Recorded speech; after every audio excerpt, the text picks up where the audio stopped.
이 스파크는 불꽃이라고 하는 의미가 있습니다. 스파크. 인류의 문화의 혁신적인 변천 과정은 바로 불에 시작되었습니다. 불로서 인간은 더 나은 생활의 조건들을 영위할 수 있었겠죠.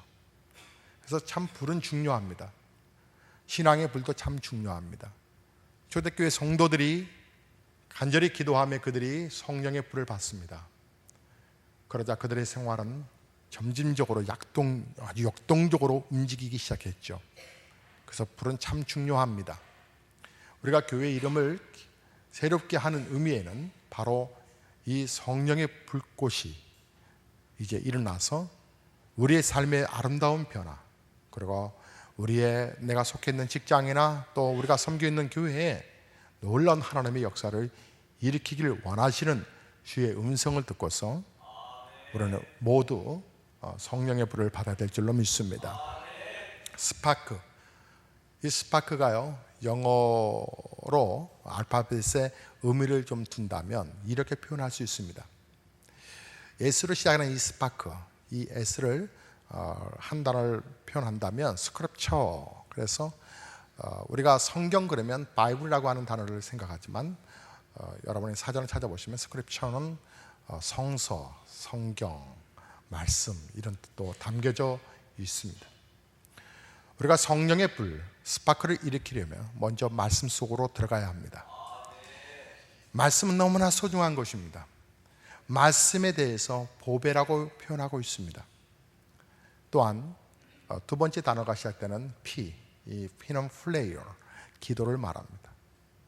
여러분, 기도하는 걸 버거워하지 마십시오. 여러분이 에너지를 공급받기 위해서 음식물을 섭취하는 것을 귀찮아하지 않듯이 꼭 섭취해야 할 음식이듯이 여러분, 기도도 내 영혼을 유지하는 위대한 영향력입니다. 기도하지 아니하고 하나님이 나를 축복하지 않는다라고 말하지 마십시오. 기도하지 아니하고 왜 내 자녀가 이렇게 속썩이냐고 하나님 앞에 원망하지 마십시오. 기도하지 아니하고 내 삶이 이렇게 공고하다라고 말하지 마십시오. 기도하지 아니하고 마치 하나님이 나를 버린 것처럼 말하지 마십시오. 기도. 여러분, 기도하다가 중단하지 마십시오. 내 시간차와 하나님의 시간차가 다를 수 있습니다. 하나님께서는 우리가 큰 거, 귀중한 거, 좋은 거, 우리 일산, 본일산 지역을 가면 본일산이 있더라고요. 일산이 다 같은 일산이 아니라 원주민 일산이 있어요. 그 본일산을 가면 유명한 호떡집이 하나 있습니다. 할머니 호떡이라고요. 문전성시를 이룹니다. 그 호떡집에 호떡을 그 할머니가 포장마차에서 했는데 지금은 조그만 상가를 얻어서 장사를 하십니다. 많은 사람들이 가서 줄을 서서 그 호떡을 사는데 목사도 가본 적이 있습니다. 근데요, 그 호떡집에 호떡을 이제 손주가 호떡을 담당하고 할머니는 뭐 옆에 다른 음식을 뭐 떡볶이, 뭐 순대, 뭐 어묵 이렇게 이 부분을 이제 같이 그것을 팝니다. 그런데 그 손주는 할머니가 하던 방식 그대로 호떡을 구워내는데 손님들이 막 밀려 있으면 빨리빨리 할 것 같지 않습니까? 웬만하면 익으면 이제 담으면 되잖아요. 그런데요, 호떡 하나를 노릇노릇하게 구워질 때까지 느긋하게 합니다. 빨리 좀 주세요. 그러면 조금만 기다려 주세요. 그리고 하나하나에 정성을 다합니다. 그러니까 줄은 계속 길어지겠죠. 기다가 이제 짜증나는 사람은 가버릴 테지만 계속 하나의 이윤도 중요하고 몇 개 더 파는 것도 중요하지만 음식에 장인 정신이 들어간 듯한 느낌. 그래서 사람들이 기다리다가 호떡 하나 들고 나가려고 20분을 기다립니다. 그 호떡집이 어딨냐고요? 저를 데려가세요. 안내해 드리겠습니다. 음식 하나에 기다립니다. 여러분, 하나님 앞에 기도해서 응답받겠다고 하시는 분이 맛있는 음식 기다리는 것보다 줄 서지도 못할 정도로 나름대로 작정해서 하나님께 내가 얼만큼 기도했는데 하나님이 응답 없다라고 포기하신다면 좋은 것일수록, 큰 것일수록 하나님도 준비하는 과정이 더 필요하지 않습니까? 하나님 앞에 은혜와 하나님의 놀라운 은총과 축복을 받겠다고 하시면 여러분 좀 기다리세요. 기다리시다가 포기하지 마시고, 스파크 성령의 불은요 기도로 시작되는 거예요. 기도로. 셋째로 세 번째 단어가 시작됩니다. 스파크의 세 번째 단어 A입니다. 액션. 우리의 삶입니다. 저는 우리 성도님들 한 분 한 분을 이렇게 생각하며 새벽에 기도하잖아요. 기도하다 보면 가슴 뭉클해집니다. 제일 먼저 우리 장로님들을 위해서 목사가 기도하겠죠. 미안하지만 우리 집 아이들은 맨 끝에 합니다. 근데 한참 기도하다가 1시간 반 정도 기도하다가 지치면 그냥 대충 묶어서 합니다. 하나님 새 놈들 잘 되게 해주시고 오늘도 하나님 은혜 속에 살게 해주세요. 이렇게 이제 뭉덩그리 묶여서 이제 기도를 넘깁니다. 덜 피곤할 때는 좀 더 깊이 구체적으로 기도하지만, 그러나 제가 집중적으로 기도할 때는 우리 성도님들 가정입니다. 목사 새벽마다 우리 장로님들 기도하거든요. 근데 기도하다 보면 목사의 마음에 감동이 됩니다. 너무 고마웠어요.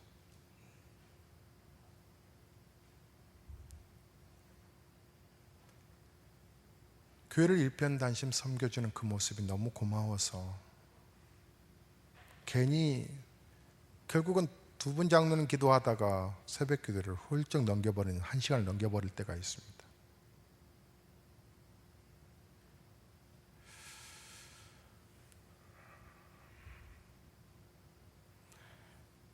우리 장로님 한 분은요, 제가 그 마음을 알아요. 지역사회에 교회가 아름답게 영향력을 끼치기를 바라는 그런 마음이 있는 걸 알아요. 그래서 봉사와 섬김을 참 좋아하세요. 사회 구원이 이루어져야 한다고 하는 기본적인 정신이 있어요. 또 한 분의 장로님은요, 하나님의 교회가 속히 더 건강하게 성장해서 교회 안에 있는 성도님들의 그 무거운 짐을 다 풀어주시려고 애를 쓰는 모습들. 여러분, 우리의 교회는 누가 우리에게 우리 교회를 책임을 져줄까요? 우리거든요. 그 앞에 헌신하고 충성하고 있는 성도들의 모습 앞에 장로님 한 분은 생애를 다 들여서 어떻게든지 그것을 우선순위로 하려고 애를 쓰는 모습들을 보면 두 분 기도하다가 그냥 새벽 기도회가 시간이 확 지나가 버려요. 목사가 이렇게 마음에 감사와 감동이 일어나는 것은 바로 삶이에요. 삶. 여러분의 삶 속에 하나님의 교회 스파크의 불을 일으키려면 거룩한 헌신이 있어야 돼요. 거룩한 헌신과 충성이 없이 하나님의 나라는 이루어가지 않아요. 여러분, 교회를 손님처럼 다니지 마세요. 교회를 누군가가 헌신하겠지라고 말도 하지 마세요. 우리의 교회는 우리가 아름답게 지켜가는 거예요. 저는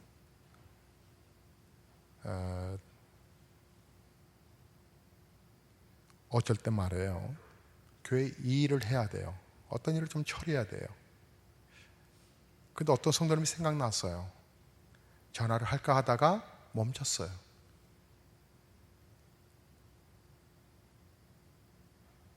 그런데 어느 성도님은 그냥 가차없이 전화할 수가 있어요. 그분은 항상 이해거든요.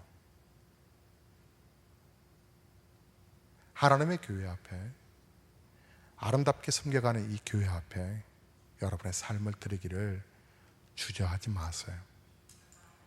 스파크의 불은 거룩한 삶, 섬김을 통해서 이루어져 가는 거예요. 스파크의 네 번째 단어가 있어요. 바로 R이에요. 리바이벌, 부흥이에요. 하나님은 부흥하기를 원하세요. 여러분 자녀가 건강하게 성장하기를 바라시는 거예요. 원하시는 것처럼 하나님의 교회는 부흥되어 가는 거예요. 부흥되기 위해서는요, 여러분 전도하셔야 돼요. 전도는 놀라운 비전이에요. 놀라운 우리 생의 축복이에요. 아무에게나 전도할 수 있는 게 아니에요. 저는 가끔 병원에 입원 중인 성도들의 신방을 간 적이 있어요. 그러면 성도님 꼭 그런 말씀 하시죠. 목사님, 제가 다시 건강이 회복되면 열심히 기도하고요, 열심히 전도할게요. 예전에는요, 목사가 아주 순수할 때 있잖아요. 아주 순수할 때는 그 얘기를 100% 믿었어요. 그런데요, 지금은 목사가 덜 순수해져 갖고 목사님 나가면 나 열심히 할게요 말하면 주여 제발 이 고백처럼 되게 해주세요 라고 강력하게 사모하며 그게 덧붙여서 말해요. 꼭 하세요 이렇게 말을 해요. 병들면요 못해요. 병들면요 움직이지 못해요. 아프면요 아무것도 꼼짝 못해요. 몇 주간 안 나오시는 성도님이 계셔서 제가 전화를 했어요. 2부 예배 드리고 나서 오늘 어린이날이어서 2부 예배 성도님들 조금 더 모이셨는데 아마 3부 예배 성도님들이 2부로 가신 것 같아요. 성도님 몇 주간 안 모여서 전화를 드렸더니 몸이 아팠던 거예요. 아파서 목사님 회복 중에 있는데 다음 주에 꼭 갈게요. 미안해요. 아픈지도 몰랐어요. 전화 좀 하시지 그러셨습니까? 했더니 총성기장님께는 전화했다 말씀드렸다고 그랬어요. 전화지만 간절히 기도를 해드렸어요. 하나님 나라에 거룩하게 쓰임받는 인생 되게 해달라고. 아프면 아무것도 못해요. 병들면 아무것도 못해요. 죽으면 못해요. 성경에요 이렇게 말씀하셨어요. 도끼가 나무 밑에 놓였다 그러셨어요. 이 나무는요 열매를 맺어야 되거든요. 부흥을 시켜야 돼요. 이 나무가 그런데 열매를 맺지 못하는 거예요. 그러니까 주인이 찍어버리겠다는 거죠. 근데 한 해만 좀 더 주세요. 한 해만. 도끼가 나무 밑에 놓여 있다라고 말해. 우리가 헌신하고 충성하고 봉사할 수 있는 거 여러분 그렇게 많은 거 아니에요. 하나님의 성령의 불이 일어나기 위해서는요 이 부흥이라고 하는 거룩한 꿈을 우리는 꼭 품어야 되어요. 그래야 돼요. 그래서 스파크의 마지막 단어 이 K는요 Kingdom of the God, 하나님 나라예요. 결국은 우리가 이 스파크 불을 일으켜서 하나님 나라를 일으켜 세워가는 것이죠. 그래서 첫 번째 단계인 S, 스크립처의 말씀이라고 하는 부분에 우리가 지금 은혜를 나누고 있어요. 지난 시간 이어서 우리가 말씀을 나눌 텐데요. 여러분 왜 말씀을 우리가 소중하게 여기냐면 보배라고 얘기하느냐면 이 보배가 우리 안에 질그릇에 가졌다. 오늘 본문 말씀을 그렇게 하시죠. 말씀은 바로 예수님이세요. 예수님이 육신을 입고 이 땅에 오셨다라고 요한복음 1장 14절에 말씀하셨어요. 그 안에는 골로새서에서는 그 안에는 이 보물이 담겨져 있다고 그러셨어요. 바로 예수 그리스도가 우리에게 보물이라고 하는 거예요. 예수 그리스도가 우리에게 보화라고 하는 거예요. 이 보화이신 예수 그리스도는 곧 누구시냐? 하나님의 말씀이라고 이렇게 표현했어요. 사랑하는 성도 여러분, 말씀을 듣고 읽고 묵상하는 거 여러분 때로는 버거울 수 있어요. 하지만 여러분 습관화를 시키셔야 돼요. 왜 하나님의 말씀이 보배에 있냐면 말씀 속에 지식이 담겨져 있기 때문이라고 말씀드렸어요. 지식. 여러분 지식이 우리의 삶을 보배롭게 만들어 가거든요. 지식이 우리의 삶을 아주 부유하게 만들어 갑니다. 여러분, 지식을 가진 사람을 누가 무시하겠어요? 우리가 알지 못하는 필요한 지식, 우리의 문제 해결을 가진 분들이 우리의 삶을 부유롭게 만들 뿐만 아니라, 그래서 우리는 그분들에게 값을 지불하잖아요. 법적인 어떤 법원 앞에서 우리는 자문을 구하기 위하여 법무사나 변호사를 통해서 그 문제를 해결해 가잖아요. 그 지식 있는 사람을 향해서. 우리가 어떤 집을 질 때 설계가 필요하고 건축하기 전에 설계가 필요한데, 그 설계에 지식 있는 사람을 우리가 값을 치르고 설계도를 세워가잖아요. 지식은 값을 지불해야만 얻는 듯, 이 지식은 참 우리에게 중요한 거잖아요. 우리의 생활의 이 풍요로움도 이 지식을 가진 사람들의 연구를 통해서 이루어지는 거 아니겠어요? 그래서 우리는 공부하려 하는 거 아니겠어요? 학교에서 이 등록금을 내면서 교수들에게 지식을 우리가 공급을 받고 있잖아요. 왜 그래요? 지식은 우리를 부유하게 만들어 가기 때문에 그런 거예요. 우리 민족이 그래도 이렇게 살 수 있는 것은 바로 선교사들이 부지런히 우리나라에 학교를 세웠기 때문에 그런 거예요. 지식의 이 중요성은 우리가 너무 잘 알고 있지 않습니까?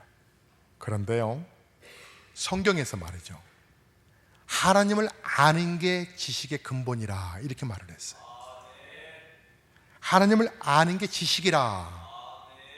지식의 하나님은 본체이시기 때문에, 지혜의 원천이시기 때문에 하나님을 알고 경외하는 것이 보배라고 하는 것이죠. 여러분, 하나님은요, 너희가 번제를 드리는 것보다, 제사하는 것보다 나는 너희가 나를 아는 게 더 중요하다. 하나님이 너희가 나를 아는 게 나는 원하고 있어. 너희가 나를 제대로 아는 게. 자, 하나님을 알 수 있는 게 몇 가지가 있죠. 하나님이 만드신 자연 모든 만물을 보면 하나님이 만드셨구나 알 수 있어요. 하나님을 계시하시는, 특별 계시하시는 또 성경을 통해서도 우리는 하나님을 알아갈 수 있어요. 성경을 읽으면 하나님을 만나게 되죠. 하나님을 깊이 깨닫는 축복을 경험하지 않습니까? 그리고요, 이 말씀 속에는요, 지식뿐만 아니라 지혜가 담겨져 있어요. 지혜가 얼마나 중요한지요. 여러분, 근데 이 지혜를 깊이 아는 길은요, 바로 성경이거든요. 성경, 이 하나님의 말씀 속에 우리는 분별하는 능력이 생겨요. 여러분, 지혜라고 하는 것은 지식을 활용하는 능력이거든요. 문제를 해결하는 능력이 지혜이고요, 분별하는 능력이 지혜라고 말을 하는 거예요. 지혜는 분별력이잖아요. 선택을 잘할 수 있는 길이 바로 지혜거든요. 전에 병원을 오픈한 성도가 한 분 계셔요. 조그만 의원이에요. 그래서 그 개업 예배를 인도했었는데, 그 형제는, 닥터는 고려대 의학과대학을 졸업했는데 안타깝게도 본인은 의사가 되는 걸 원치 않았었어요. 근데 의사가 됐어요. 어머니 강요 때문에 의사가 됐어요. 이 친구는요, 피만 보면 막 경기를 잃을 정도예요. 아니, 닥터가 피를 보고 경기를 하면 어떡하겠어요? 그래서 그 어머니의 그 아주 그냥 치맛바람으로 해서 의과대학은 가긴 갔는데 다른 동기들보다 훨씬 늦죠. 그래서 교수님도 불쌍히 여기기도 했고, 그래서 그가 또 이제 머리는 좋으니까 시험을 치러서 의사가 되긴 됐는데 뭐 아무것도 못하는 거예요. 그러니까 가정의학과, 그래서 동네에서 애기들 이 기침, 감기 뭐 이런 간단한 것만 이렇게 그래서 가정의학과 병원을 오픈을 했어요. 그런데 그 병원도 결국은 오래 하지 못하고 6개월 만에 문을 닫았어요. 손님이 없어서, 아니 환자가 없어서 문을 닫았었냐? 그거 아니고요. 이 친구는요, 바둑 오락에 빠져 있어요. 이 닥터가 바둑 오락에 빠져 있어서, 그래서 PC방에 들어가면 하루고 이틀이고 3일이고 4일이고 그냥 그 자리에서 계속 그것만 하고 있는 거예요. 컴퓨터가 이기냐, 내 머리가 이기냐 막 계속. 그러다가 일주일 정도 버티다가 아무것도 안 먹고 일주일 동안 PC 하다가 쓰러져요, 그대로. 그러면 명지병원으로 실려가는 거예요. 연락이 오면 또 목사는 또 응급실로 또 달려가요. 얘는 지식은 있지만 삶을 어떻게 살아야 될 지혜가 없었던 거예요. 지식은 있지만 지혜가 없어서 그의 삶이 얼마나 공고한지 몰라요. 여러분, 우리가 좀 지혜를 잘 공급받으면 참 얼마나 좋겠어요. 교회에서도요, 참 저 성도라면 참 지혜롭다. 같은 부분을 참 분별을 잘해요. 같은 것을 참 복되게 끌어가요. 사랑방 순원들을 하나님께로 잘 이렇게 끌어가요. 교회 중심적으로 속할 수 있도록 잘 끌어가요. 저분은 참 지혜로우시다. 여러분, 가정에도 지혜로운 아내가 남편의 마음을 편안하게 만들어줘요. 남편이 아무리 공부를 못했어도, 남편이 아무리 가진 것이 없어도 현숙하고 지혜로운 여인을 만나면 그 남편은요, 능력이 나타나기, 그 안에 잠재력이 나타나기 시작해요. 여인의 모습, 여인의 헌신을 통해서 남자의 길이 열려져요. 신기하죠? 이 세상은요, 지식은 너무나 중요해요. 하지만 그 지식을 다스리는 지혜가 더 중요해요. 지혜를 다스리는 길이 있어요. 어디요? 성경이요. 성경은 지혜의 창고라고 말을 해요. 지혜. 그래서 지혜를 얻는 것은 금은 보화를 얻는 것보다 더 낫다라고 그랬어요. 여러분, 또 세 번째, 말씀 속에 하나님을 경외함으로 보배가 있다는 것을 알 수 있어요. 말씀은 하나님을 경외하게끔 우리를 이끌어요. 성경에서 우리가 지혜를 구하고 명철을 왜 구하는 것일까요? 지혜가 뭘까요? 지혜의 핵심은요, 하나님을 경외하는 것이 아닐까요? 그래서 하나님을 경외하는 것이 보배인 거예요. 우리가 성경을 통해서 계명을 묵상하고 또 지식과 명철을 추구하는 이유가 뭐냐면 바로 하나님을 경외하는 법을 배우기 위해서 그런 거예요. 성경은요, 여호와를 경외하는 것이 보배라고 그랬어요. 우리가 자녀들에게 하나님을 경외하는 것을 여러분 잘 가르쳐 주세요. 애가 교회 안 나오는 것에 대해서 무관심하지 마세요. 뭐 때가 되면 나오겠죠. 그러지 마세요. 아주 회초를 드세요. 용돈을 중단시키세요. 피부적으로 하나님 앞에 예배드리지 못하는 것이 너에게 잔소리가 아니라 얼마나 중요한 걸 너가 놓치고 있는지에 대해서 강력하게 얘기하세요. 애들이 머리가 좀 커졌다고 반항한다 할지라도 원칙을 지키세요. 하나님의 말씀을 경외하는 것을 분명히 가르쳐준 자녀는 곁길로 갔다가 다시 돌아올 수 있어요. 그러나 부모가 하나님을 경외하는 법을 자녀에게 가르치지 않으면 나중에 그 자녀 때문에 평생 속 썩고요, 늙어서도요 영광을 못 봅니다. 자녀가 하나님 경외하는 법을 잘 가르쳐 주면 여러분 노년이 편합니다. 노년이. 왜요? 하나님 경외하는 속에서 부모 경외하는 법을 배우게 되거든요. 하나님 경외하는 거. 목사의 소망은 꼬마들 셋이요, 다 하나님을 온전히 경외하는 거예요. 지금은 이제 다 성인이 됐다고 세 녀석 다 교회 안에 이곳저곳에서 봉사를 해요. 하나님을 경외하는 거. 경외하는 거. 왜냐하면 아빠는 함께 있을 수 없거든요. 물론 뭐 늙어까지 있을 수 있을지도 모르죠. 그러나 모르는 거잖아요. 내년이 있을지 당장 내일 떠날지 모르잖아요. 그러나 그 아이를 지켜주는 건 누구예요? 하나님이시잖아요. 하나님을 경외하는 법을 부지런히 가르쳐줘서 하나님으로부터 지혜와 지식을 얻고 하나님을 경외하는 법을 통해서 이제 이어지는 네 번째, 하나님의 약속이 뭔지를 알게끔 만들어주기 때문에 그래요. 하나님의 말씀 속에 지혜로운, 보배로운 약속이 담겨져 있습니다. 오늘 베드로후서 1장 4절에 말씀하고 계시죠. 참으로 우리에게 복되게 말씀하십니다. 이로써 그 보배롭고 지극히 큰 약속을 우리에게 주사 이 약속으로 말미암아 너희가 정욕 때문에 세상에서 썩어질 것을 피하여 신성한 성품에 참여하는 자가 되게 하게 하려 하심이라. 썩어질 세상 속에 살아가는 것이 아니라 이 약속을 통해서 하나님의 거룩한 신성, 성품에 들어가게끔 하기 위함이라고. 얼마나 놀라운 약속입니까? 크고 보배로운 약속. 우리가 신의 성품에 참여할 수 있는 이 약속을 주셨다. 어디를 통해서 찾아볼 수 있어요? 성경을 통해서 찾아볼 수 있었다.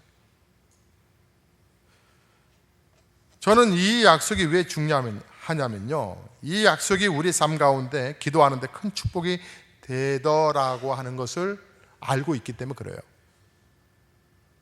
다니엘이요, 하루에 3번씩 죽음을 각오하고 작정해서 기도를 했어요. 왜 기도했어요?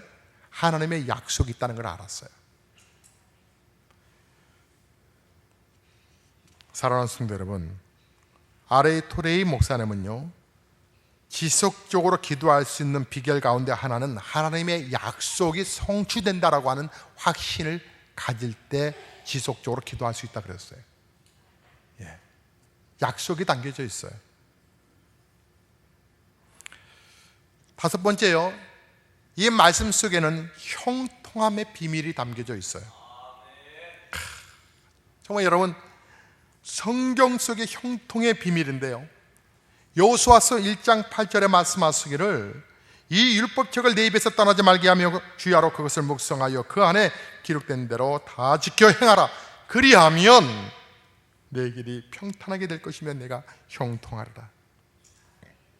성경에 나타난 인물들 가운데서 하나님의 말씀을 벗어난 사람들이 있는지 한번 살펴보세요. 하나님의 말씀을 붙들고 가는 사람이 불통했는지 살펴보세요. 그렇지 않아요. 다 형통했어요. 그것은 성경 안에 형통의 비밀이 다 담겨져 있기 때문에 그래요.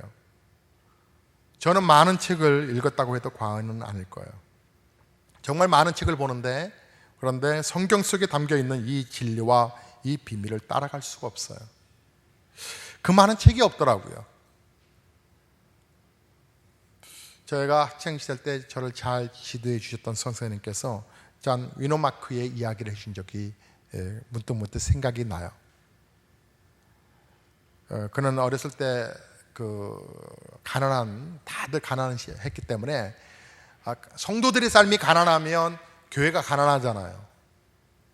그래서 지붕이 막 비가 오면 물이 새고 비가 새서 예배당이 엉망이 되는 거예요. 이 아이가 또 마당이 막 진흙벌로 막 엉망이죠. 벽돌 공장에서 자기 월급을요, 일부를 반절 정도를 늘 벽돌을 사요. 그리고 그 마당을 성도님들에게 지나갈 수 있도록 이렇게 다리처럼 길을 포장을 하는 거예요. 이 존 위너메크는 정규 교육을 받은 사람이 아니거든요. 그는 그 이후에 잘 성장해서 백화점 왕이 됩니다. 86세 때 노년에 한 기자가 물었어요. 회장님, 지금까지 사업가니까 회장님이 투자한 것 가운데서 가장 성공적인 투자, 그 투자가 무엇이었는지 좀 말씀하실 수 있겠습니까? 라고 하니까 그가 이런 말을 했어요. 내가 10살 때 최고의 투자를 했는데요, 나는 그때 $2.75를 주고 예쁜 성경을 하나 구입한 것과, 그리고 내 월급을 하나님의 성전에 이렇게 주춧돌로 쌓아놨던 거, 벽돌 헌금 드렸던 거, 그게 나를 오늘날 이렇게 부유한 사람으로 만든 겁니다. 그것은 존 위너메이커 성경이 만든 사람이라고 하는 책의 일부의 내용입니다. 오늘날 나를 형통하게 만든 거 하나님의 말씀이었다는 거예요. 오늘날 나를 이렇게 부유하게 만든 거 하나님의 언약의 약속의 말씀이었다라고 하는 거예요. 사랑하는 성도 여러분, 만약에 성경이 형통이라고 하는 그런 축복이 없었다면 여기 서 있는 목사는 목회의 맛을 잃어버릴 것 같아요. 왜 기도할까요? 저 성도님 가정을 왜 축복할까요?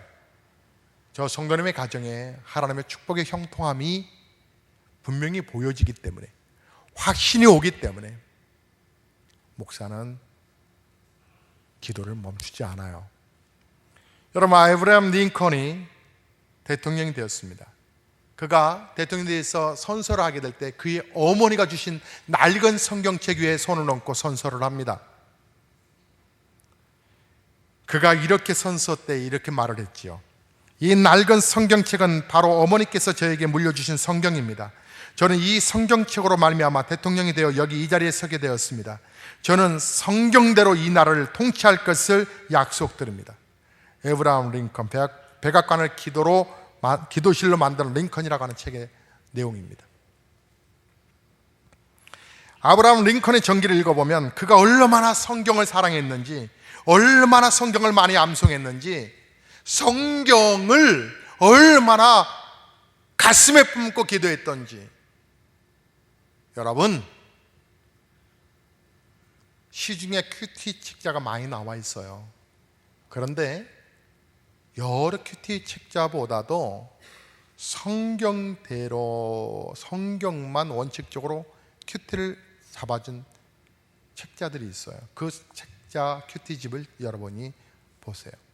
너무 주석이 많이 담겨져 있고 너무 설명이 많은 이 큐티 책자를 보지 마세요. 본질된 하나님의 말씀을 보세요. 여러분, 메시지가 때로는 투박하여도 그것을 잘 풀이하는 거에 대해서 여러분 관심 가지시는 게 아니라 촌스럽게 느껴진다 할지라도 성경 말씀, 이 말씀의 본질에 여러분 집중을 해보세요. 아브라함 링컨이 그가 늘 성경 말씀을 암송하며 살아왔었대요. 성경의 위대한 비밀. 사랑하는 성도 여러분, 바로 성경 말씀을 붙들고 가는 것이 형통의 비밀이었다라고 말을 합니다. 자, 이 말씀이, 성경이 우리 안에 왔다는 거예요. 요한복음 1장 14절에 말씀이 육신이 되어 우리 가운데 거하시며 우리가 그의 영광을 보니 아버지의 독생자의 영광이요 은혜와 진리가 충만하더라. 그 은혜와 진리가 충만한 분이, 말씀이셨던 그분이 내게 오셨다는 거예요. 그 안에는 지혜와 지식의 모든 보화가 감춰져 있다라고 바울은 골로새서에서 고백했어요. 베드로도 고백했어요. 너희가 알거니와 너희 조상이 물려준 헛된 행실에서 대속함을 받은 것은 은이나 금같이 없어질 것으로 된 것이 아니라 오직 흠없고 점없는 어린 양 같은 그리스도의 보배로운 피로 우리가 구속받은 것이라고. 그분이 누구시라고요? 말씀이라고요. 그분이 누구시라고요? 바로 우리 예수님이시라고요. 그 예수님을 가슴에 품고 살아가는 것, 바로 스파크, 바로 말씀이라고 하는 것인데, 사랑하는 우리 보배로운 예수교회 성도님들, 우리 좋은 교회 만들기 위해서 모였잖아요. 건강한 교회 세워가기 위해서 여러분 먼저 말씀의 자리, 말씀이 선포되는 자리를 양보하지 마십시오. 말씀 앞에서 승부를 거는 약속의 형통함을 누리는 저와 여러분 되시기를 주의 이름으로 축복합니다. 찬송하시겠습니다.